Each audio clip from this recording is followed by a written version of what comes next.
প্রিয় বন্ধুরা, সবাই কেমন আছেন? আশা করি সবাই ভালো আছেন। তো দেখুন, এখানে আমি পুঁই শাকের বীজ লাগানো হয়েছে। এর আগে একবার সমান জায়গার মধ্যে, যেমন এমনই সমান জায়গার মধ্যে লাগাইছিলাম হাল চাষ করার পরে, কিন্তু উঠে নাই। কেন উঠে নাই জানি না, কিন্তু এর পরে আমি সিস্টেম একটু চেঞ্জ করে দিছি আমার নিজের থেকেই।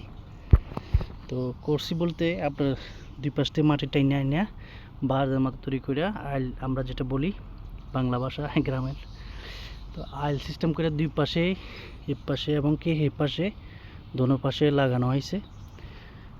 ধরুন 5 ইঞ্চি 7 ইঞ্চি বা এমন করে। তো আপনার ঠিক দেখতে পাচ্ছেন এখানে পুঁইশাকগুলো মাসাল্লাহ অনেক উঠছে। এর আগে মিস হয়েছে, ওটা নাই। এখন ইনশাল্লাহ সবই উঠছে এবং উঠবে। তো আপনারা সবাই দোয়া করবেন। ঠিক আছে, এই যে দেখতে পাচ্ছেন মাসাল্লাহ অনেক উঠছে।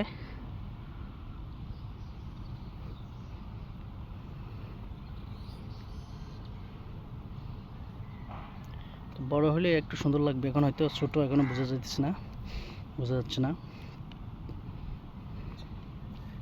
ঠিক আছে, তারপর সবাই দোয়া করবেন। আমার কৃষি শ্রম দিয়ে এত কষ্ট করে আপনাদেরকে ভিডিও বানাইতেছি এবং দেখানোর জন্য আপনার সামনে তুলে ধরছি, আপনারা একটু উপভোগ করার জন্য।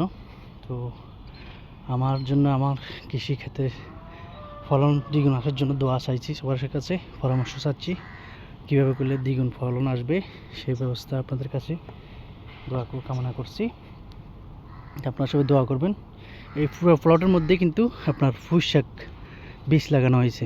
ঠিক আছে, ওই প্লটটা অর্ধেক কিন্তু আগে লাগানো হয়েছে বীজ, প্রায় সপ্তাহখানিক আগে। আর এখন রেডি করে এখানে ঘাস টাস বাচ্চা ওই আইল সিস্টেম করে, বাঁধ সিস্টেম করে আবার সেম জিনিস ওখানে লাগানো হয়েছে।